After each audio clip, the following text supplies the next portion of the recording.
thanks a million to the guys in Imperial. It's an absolute credit to you guys and what an amazing job you've done here. I am here to talk about Theme Accelerate. And before I get into it, when I got the news that I was going to be talking this, I felt very smug. Very, very smug. Very happy with myself. Which was quickly evaporated and distilled into sheer terror and fear and anxiety.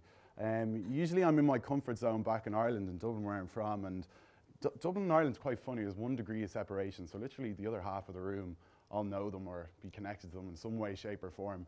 And Dublin's like that, it's a bit of a fishbowl, but relevant enough to the actual topic of conversation, this quote comes to mind. For the things we have to learn before we can do them, we learn by doing them. And Aristotle, I think, was a very smart guy, very intelligent, wise, but nonetheless, I still have no idea what I'm actually doing. So we can all get through this together, and if things go wrong, we can take that wine voucher and go to the bar after and forget it's all happened. So a little bit about me quickly. I gave myself this emoji. The other alternatives are the bald one and the guy with the mustache. So I thought the blonde-haired, blue-eyed approach would be a little bit better. So my name's Declan. I was in Google before I started 100 Minds. I graduated from UCD in Dublin, business degree, and I've been working in Google for the past 2.5 years, where I've been a digital consultant for some of the biggest brands in the UK. So that's a bit about me. And the theme I've chosen here is facilitating acceleration through unconventional means, which is a bit of a mouthful and sounds incredibly intelligent. So what exactly does that mean? I don't really know, but it's very, very provocative, I think. Extremely provocative. No, I actually do know what it means. And rather than bore you with a sort of long, drawn-out sort of explanation for that, I thought it'd be a bit more smarter if I talked to you about my own journey. And I read the TED brief, and it said not to talk about yourself too much, which I can't do because I'm an egomaniac. Well, I actually can do that. But this story and what I'm doing right now and where I'm at right now, it's fused with my own story and myself. So don't take it as an egotistical rant. It's actually just part of the explanation for my theme, okay? So this is all where it started for me, the Leaving Certificate, which is the Irish equivalent of the GCSEs. Did I say that right? Okay, good. So this is a very important, heavy examination. It very much determines whether or not you're going to get into college, what course, what degree, what level, et cetera, et cetera. So it is quite heavy, and you undergo this at the age of 18, 19. So I took this on the chin, as we all do in Ireland, like you all did probably with your equivalent examinations in your own country. And the results I got were this emoji. And as a matter of fact, in my entire academic history and career, there's a resounding echoing of mediocrity, and shall we call it averages? And I'm a very dramatic person, so I liken it to that scene in Forrest Gump where the principal pulls Forrest's mother and basically outlines the IQ of the nation and says, poor old Forrest is slightly below the state acceptance rate. A bit dramatic, but that's how I felt. That's how all this sort of, and you want to talk about data, I had the data to back this up, you know, I was really not, well, by academic standards, considered the sharpest knife in the drawer. So I ended up in a university in a program that was more probably conducive to Project X as to, say, the Social Network, where they're all in the halls in Harvard and engaging in various, you know, sort of entrepreneurial endeavors. So I took it upon myself, though, not really to sort of let that define me. It didn't really matter what college I was going to go into because I wasn't going to go to the fucking lectures anyway. So it didn't really matter, to be perfectly honest. I was still going to engage in my own stuff, and I always knew I was sort of a career messer in school. You know, I was actually a professional messer, I like to call myself.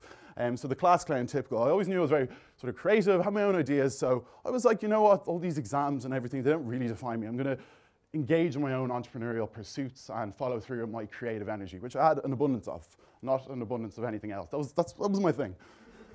So I started this in college when I was like 20, 21, actually maybe even a little younger. And it was a simple like web app that like blocked you from procrastinating while you were studying. So it was simple websites, program blocker, and you could schedule it around your start time, study time, and put a day around it. And it was something for me. It was like a release, and you know, I got validation from it, you could say. And the amount of people actually came around to me after doing something like this and saying, geez, I actually thought you were, you know, completely stupid. But, you know, this was an interesting enough project for me to engage in because it kind of opened up opened the door for me to realization that, you know, all sort of the past examinations that I had engaged with or the academic standards that were put forward to me didn't actually mean diddly squat. I had my own sort of style, my own personality, my own way of doing things, and it turns out, actually in the real world, my style was pretty good. And that was done when we were about 20, and it did really well. It was like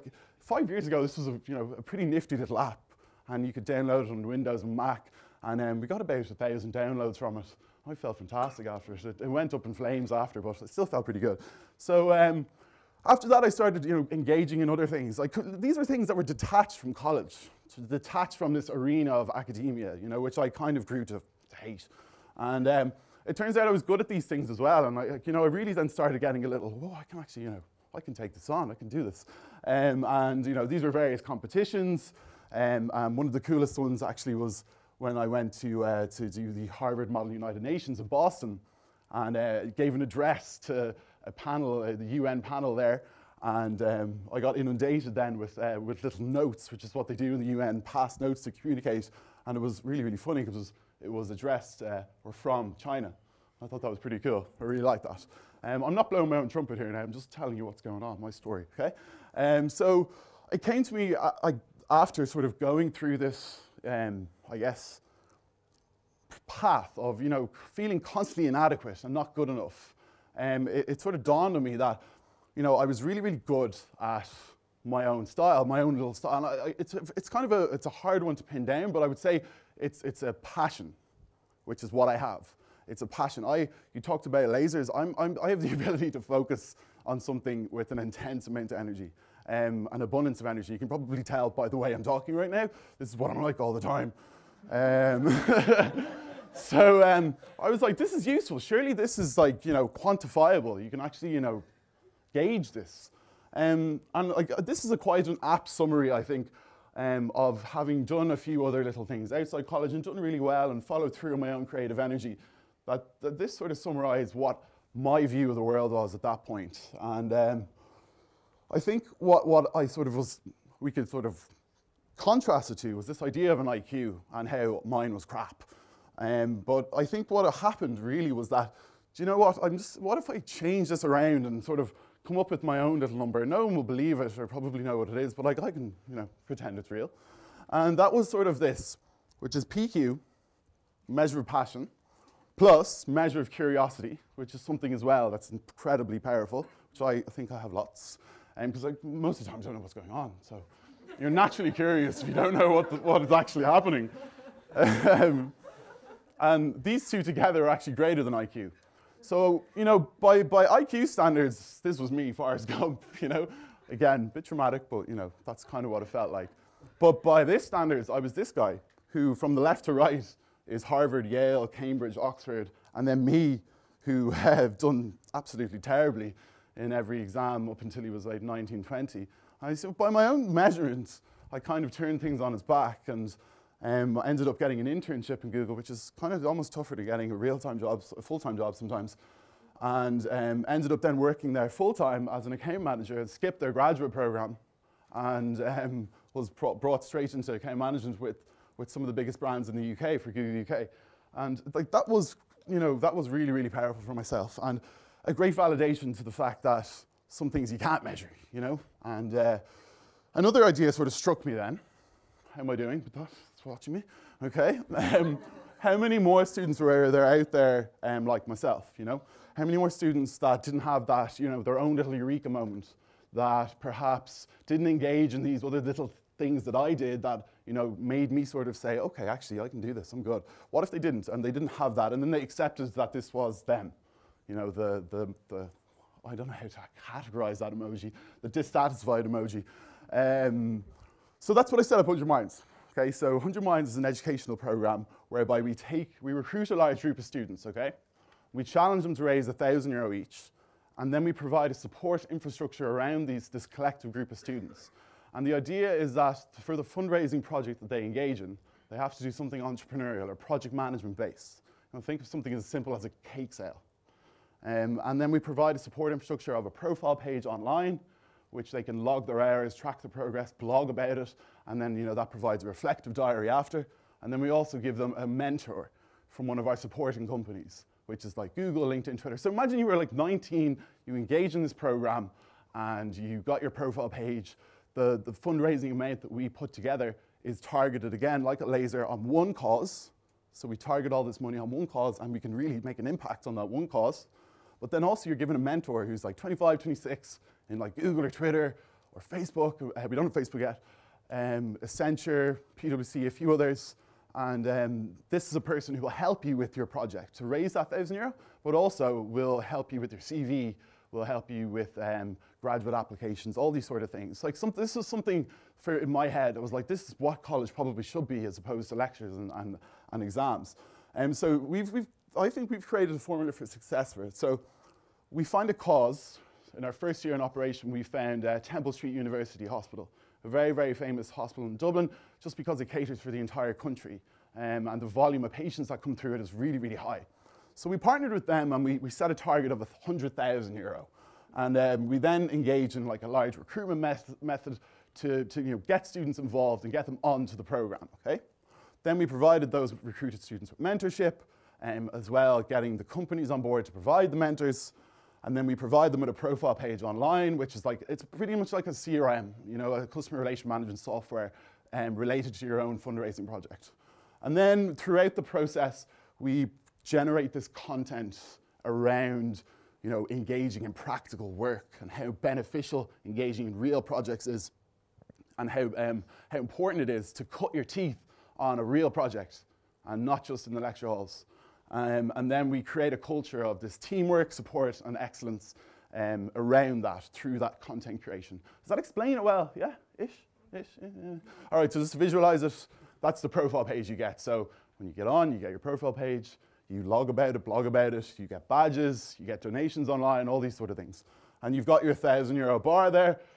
We're not sticklers about that target. It's just placed in there because we have an overall target. At the end of the day, it's fundraising. But this is cool because as the person running it, I run it like a business, and I run it like almost like a sales org.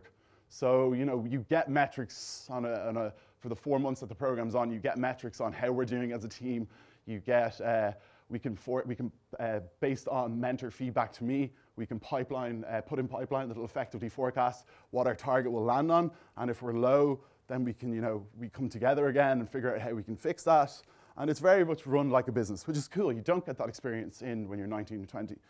And then the mentorship, some of the companies that we have on board at the moment that's a great thing about Dublin, isn't it? And London too. It's just such this amalgamation of such great organizations. And that's really effective for getting the students to really get bought in. So this is kind of like the fundraising hub, and every student you can filter by university, by name, you can search for graduates, and again, that's our collective target in the top there. So year one, like I said, was 2013, and we took 100 students, €1,000 each for Temple Street, and then we fundraised €138,000, which was really, really effective. So fundraisers are great and all, that's fantastic, but what really gets me going is the students. Every student deployed a project that they owned, that they controlled from start to finish, and they came out the other end. If you're in an interview and an interviewer says, tell me about the last time you ran a project from start to finish, and you can reference one of these, that's really, really, really positive and strong, because you can say, I raised X amount of money, I got Y amount of people in, I sold this amount of tickets, I logged this many hours onto the system, and that combined effort allowed me to contribute this amount to this campaign, which collectively we did this. And with Temple Street, I didn't include the impact, but we bought them, we rebought them a new toy library, we bought them 2 new operating machines, and we bought them new baby heart monitors, paid for their pet therapy program for an entire year. And that's one of the cool things about 100 Minds, is like that impact piece. When we set the target with a charity, we outline exactly what we're going to spend it on. So anyway, I'm going on now, I'm rambling. Year two, we had a €150,000 target, and we took 200 students on to hedge against dropouts. And again, challenged them with €1,000, and then we raised $250,000, well, close to $250,000. And that was me and Google delivering the closing ceremony. Google were kind enough to let me use it, let us use it. And that was a really, really incredible night. It's raised $250,000 in that short space of time. And it's just the way you do it, by deploying these really cool, unique, creative entrepreneurial events. So why is this relevant to my theme? I feel like I went off there on a tangent and I need a glass of wine. But it's fine. So what relevance is this? Basically, these are the types of events that get developed and managed and assisted throughout. Okay, so this is called Lost in Australia that Dylan did in Dublin City University, where he recruited a few of his friends, got them to fundraise for Lost in Australia, and basically got sponsorship also from Bank of Ireland for this, believe it or not. And then a group of his mates blindfolded them, took them to a secret location, gave them a Nokia dumb phone, and told them, you've got X amount of hours to find your way back to Dublin. And obviously gave a long list of regulated things that you can and can't do. But this created a really, really good social media buzz. It was a really fun project, really unique and creative. Another one is John Byrne. He ran a piano recital in Ireland in the National Concert Hall in Dublin. He managed to get Fingan Collins, one of the best pianists in Ireland, to perform a variety of set pieces for free, which is really, really impressive. Again, sold X amount of tickets. The funny thing with 100 hours planning, I was like, John, you didn't spend 100 hours planning this. He was like, I did. But yeah, I believe him. Then the next, Kate Donegan and Lara Briggs ran a tag rugby tournament in Dublin. And then again, similar enough, selling tickets online with Eventbrite and putting in contributing hours, getting teams of 10 and deploying that event too. So why is all this relevant? So this is an arena where I can play on. People like me can play on, that have this ball of energy that they can't really focus on a piece of paper because, it'll explode or something. This is an arena where I really can add value, And I really do genuinely wish that something like this had existed throughout my entire, even 13, 14, 15, 16, I wish that I was constantly doing stuff like 100 Minds. And it would have benefited me a lot better. I wouldn't have spent so long thinking that I was inadequate or stupid, and it would have just been a much more enjoyable experience. But I'm all right now, it's all good now. But so yeah, not so much. So what do these guys think about it? So this is really what gets me going, is giving these guys this platform to excel and push forward. So these are some of the feedback we've got. We've got a 96% satisfaction rate with the program so far, and then 98% of all participants said they would refer it to a friend. So it's really, really making a good impact with the students. So one that really resonates with me is I found a new confidence in myself, my own abilities, which is exactly what I wanted to do with 100 Minds. And then I already referenced my project in 2 different interviews. One of the funniest things about being an undergraduate or a master's student just going out into the real world is, you get a first or you get a 2-1 and you think you're golden, and you realize that you don't have work experience to reference in an interview. And perhaps it's not as prevalent here in London because it's a very intense, real competitive culture you have here. But it is a bit of a problem in Dublin with students leaving, sort of bright-eyed and really happy with their 2-1 or their first, and then getting squashed in an interview because they don't have the internship experience or project management experience with real actual projects. So what's next? We're going to go for the €1 million this time, with 1,000 of Ireland students. We concentrate primarily on Dublin, but now we're going to change it to a national campaign. And this is what for 100 Minds, what this means is that we're transcending into an operation that, I guess, doesn't just buy 1 or 2 machines for a hospital. We're now transcending into keeping a charity open. And Childline is a pretty good example because last year they were going to have to close their nighttime service. So they're only going to be functioning for 12 hours a day as opposed to 24. Obviously, you get a peak of calls in the nighttime. These are children aged 8 to 13, even younger sometimes. And they call about some pretty heavy and serious issues. And if that call wasn't made, if that person wasn't there to pick up the phone, you do have to ask the question of what would happen. So this is the cause that we're working on at the moment. And this is obviously a different beast entirely than the other 2 in terms of scaling out. But that's what I left Google to do now, to manage. So yeah, this is the impact piece of it, as well as providing this platform for students to excel and to find out their own strengths, passions, weaknesses. That impact will fund 100,000 missed calls from children in need in Ireland. That's 25 missed calls an hour. So that's a pretty good impact. And we haven't really worked out all the kinks about how we're going to do yet, but I feel pretty positive about it. So yeah, I'll leave on this. For a fair selection, everybody has to take the same exam. Please climb that tree, and then this. And that is it. Okay.